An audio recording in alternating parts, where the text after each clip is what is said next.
एक बार जब बिहारी जी प्रकट हुए ना वृंदावन में, तो दसों दिशाओं में हल्ला हो गया कि भैया वृंदावन में ठाकुर जी प्रकट हुए हैं। और ये बात पहुंचते पहुंचते पहुंच गई लाहौर, पाकिस्तान। तब पाकिस्तान भारत में ही था। तो वहां एक बहुत बड़े इत्र के व्यापारी थे, ठाकुर जी के अनन्य भक्त थे। उन्होंने मन बनाया कि मैं इत्र लेकर के जाऊं और बिहारी जी को अर्पित करके आऊं। हमने सुना कुंज बिहारी प्रकट हुए। हमारे बिहारी जी का नाम बांके बिहारी अब पड़ गया कुछ सालों से। उनका वास्तविक नाम कुंज बिहारी है, जो कुंजों में रहते हैं। तो इत्र लेकर के वो व्यापारी गया। महाराज इतनी अच्छी सुगंध इत्र की कि वो जिन जिन नगरों से निकला, शायद गुजरात होके भी गया होगा, वहां से आया। तो अब लाहौर से तो शायद पंजाब होके ही आ गया होगा, यहां से तो ज्यादा दूर नहीं है। लेकिन हमारे बिहारी जी के दर्शन करने वालों में हमारे पड़ोसी देश के भी बड़े भक्त आए हैं, ऐसे चरित्र सुने हमने। तो इत्र का व्यापारी वो बैलगाड़ी से जा रहा था, तो कहते हैं कि वो निकला तो 4 लोगों के साथ में था, लेकिन वृंदावन जब पहुंचा तब 4000 लोग थे उसके साथ। क्यों? वो जिस नगर से निकलता था उस नगर में ही सुगंधी हो जाती थी। और सब पूछते भाई क्या हो रहा है? बोले कि अरे वृंदावन में बिहारी जी प्रकट हुए, उनके लिए इत्र लेके जा रहा है एक वैष्णव। तो लोग कहते हम भी चलें तुम्हारे साथ? बोले चलो। तो इतनी भीड़ हो गई थी। जैसे ही निधिवन पहुंचा, निधिवन पहुंचते ही उसने प्रणाम किया सेवादारों को, कहा कि मैं इत्र लेके आया हूं, बिहारी जी के लिए अर्पित करना चाहता हूं। सब सेवकों ने कहा कि भैया देखो, अर्पित तो तुम कर देना, लेकिन अभी बिहारी जी राजभोग अरोग रहे हैं, अभी कपाट बंद हैं ठाकुर जी के। आप एक काम करो, स्वामी श्री हरदास जी महाराज यमुना पुलिन पर बैठे हैं, उनको प्रणाम कराओ एक बार। सब अपनी भक्त मंडली 4000 लोगों के साथ में पहुंच गया यमुना जी। यमुना जी में स्वामी श्री हरदास जी मानसी सेवा में बैठे थे। मैंने आज भी प्रत्यक्ष दर्शन किए हमारे ब्रज के मानसी सेवा में रहने वाले संतों के।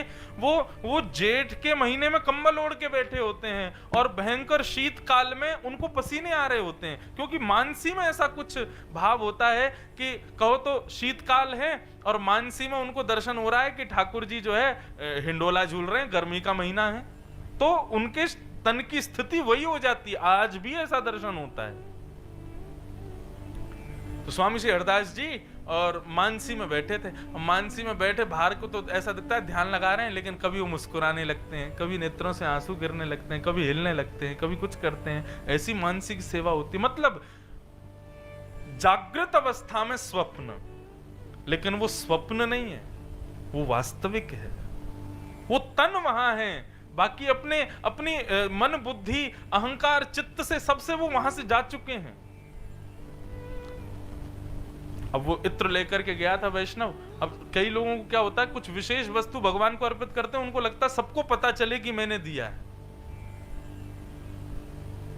इसीलिए लोग मंदिर में चांदी चढ़वाएंगे, सोना नीचे लिखवा देंगे, यहाँ फलाने फलाने यूनिवर्सिटी के हम हैं और हमारी तरफ से इनको ये भेंट, ऐसा करते हैं। उसको भी लगने लगा कि भाई हमारे इत्र की सुगंधी से इतनी भीड़ हो गई, स्वामी श्री हरदास जी अभी भी ध्यान में बैठे, इनको सुगंधी नहीं आ रही क्या? तो उसने क्या किया, सोने के पात्र में इत्र था, वो पास रख दिया और उसका ढक्कन और खोल दिया। बोले ताकि इनका ध्यान खुले और ये पूछे भाई ये इत्र कौन लाया, तो मैं बता दूंगा मैं लेके आया। और स्वामी श्री हरदास जी मानसी में बैठे थे, और मानसी में बैठे बैठे स्वामी श्री हरदास जी को पता नहीं क्या हुआ, उन्होंने तुरंत वो इत्र का पात्र उठाया, उठा करके जमुना जी में फेंक दिया, पूरा जमुना जी में प्रवाहित कर दिया। वो जो भक्त बैठा था, वो 4000 लोग साथ में थे, वो सब मुंह पे हाथ धर के बैठे, ये क्या हुआ? बिहारी जी को तो अर्पित हुआ नहीं, या बाबा के पास भले आए या ने तो जमुना जी में ही पधरा दियो, फेंक दियो, कोई काम को नहीं। अरे इत्र फेंक दियो, कम से कम पात्र रख लेते, सोने को पात्र। इतनी लंबी यात्रा, इतने महीनों की याद सब व्यर्थ हो गई। उस भक्त का मन हो गया, बोले अभी इसी वक्त चला जाऊंगा वापस, और जीवन में कभी वृंदावन नहीं आऊंगा। ये सब यहां पाखंडी रहते हैं, ऐसी ऐसी स्थिति उसकी। अब थोड़ी देर में ही स्वामी श्री हरदास जी बड़े प्रसन्न, जय जय श्री हरदास, कुंज बिहारी श्यामा प्यारी, जैसे ही नेत्र खुले, यमुना जी को प्रणाम किया, रज को प्रणाम किया, बिहारी जी को प्रणाम किया, देखा इतने वैष्णव बैठे हैं, सबको प्रणाम किया। कहो भैया कहां से आए? बोले हम वहां से आए हैं, इत्र की सेवा लाए थे। बोले अच्छा, इत्र की सेवा पधरा दी ठाकुर जी को? बोले बस पूछिए मत आप, पधरा दी बस यही मान लीजिए। अच्छा जाओ, बिहारी जी के दर्शन खुल गए, राजभोग हो गया, जल्दी जाओ दर्शन करो। उसने कहा बोले कि अब आए हैं तो बिहारी जी को देख तो लें, वहीं से चले जाएंगे। जैसे ही निधिवन राज में उसने प्रवेश किया तो निधिवन में जितने वृक्ष हैं, जितने पत्ते हैं, जितनी वल्लरियां हैं, सब पर वो इत्र के छींटे दिखाई दिए। और जैसे ही गया सघन कुंज में बिहारी जी बैठे थे, मुकुट से लेकर के नीचे चरण के नख तक उसी इत्र में चुचा रहे थे श्री बिहारी जी महाराज, मानो स्नान किया हो पूरा उसी इत्र में। देखते ही वो व्यक्ति समझ गया, बोले ये तो वही इत्र है जो मैंने पधरा, सुगंधी से पता चल रहा है, उसके रूप रंग से पता चल रहा है ये वही इत्र है। दौड़ करके गया यमुना जी में, स्वामी श्री हरदास जी को प्रणाम करके बोला महाराज जी आपने क्या किया? आपने मेरे सामने यमुना जी में फेंका, 4000 लोग गवाही दे सकते हैं कि आपने यमुना जी में फेंका था, वो बिहारी जी को कैसे लगा?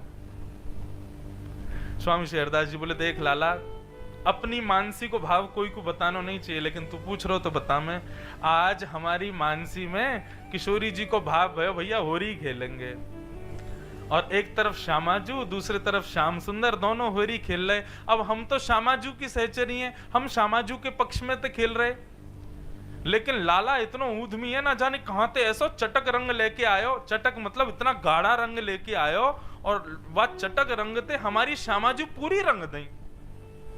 श्यामाजू की बहुत देर तक तो नेत्र ही नहीं खुले। मैंने जाकर के प्रार्थना करी, श्यामाजू आपको श्रम भयो? बोले श्रम तो कछु ना, लेकिन आज या कार्य और कारो करनो है, ऐसा रंग लेके आओ, ऐसा चटक लेके आओ कि भाग जाए वापस नंदगाम को।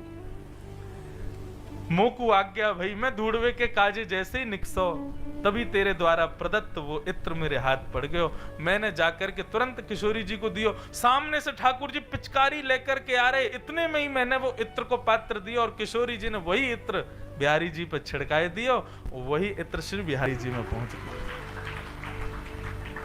ये है वृंदावन। वृंदावन में प्रत्यक्ष सेवा नहीं, मानसी सेवा होती है, और वो मानसी सेवा ठाकुर जी स्वीकार करते हैं। एक नहीं अनंत कथाएं मैं सुना दूं। तो वृंदावन जाना है, करना क्या है?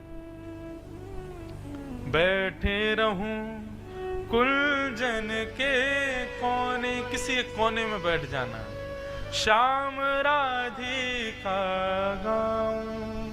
आजकल हमारे वृंदावन को बहुत मॉडर्न बना दिया है, और बहुत कष्ट होता है ये देख करके। उसको मॉडर्न बना दिया, वृंदावन को फिल्मी बना दिया, वृंदावन को इतना ज्यादा मतलब क्या बताएं, ऐसा कर दिया है लोगों ने। कहां तो लोगों में भक्ति नहीं आएगी, और भक्ति आएगी तो ऐसी आएगी कि पूरे परिप्रेक्ष्य को वैसे ही कर देते हैं। वृंदावन केवल सेल्फी पॉइंट हो गया है, वृंदावन केवल रील्स बनाने के लिए और दुनिया भर के कामों के लिए हो गया है। वृंदावन की वास्तविकता को कोई पहचान ही नहीं पा रहा है कि वृंदावन है क्या।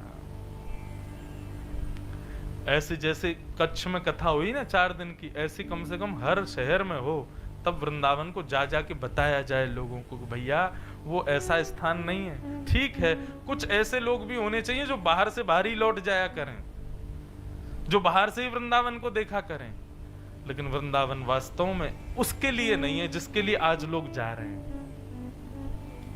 वृंदावन अद्भुत है, वृंदावन अलौकिक है।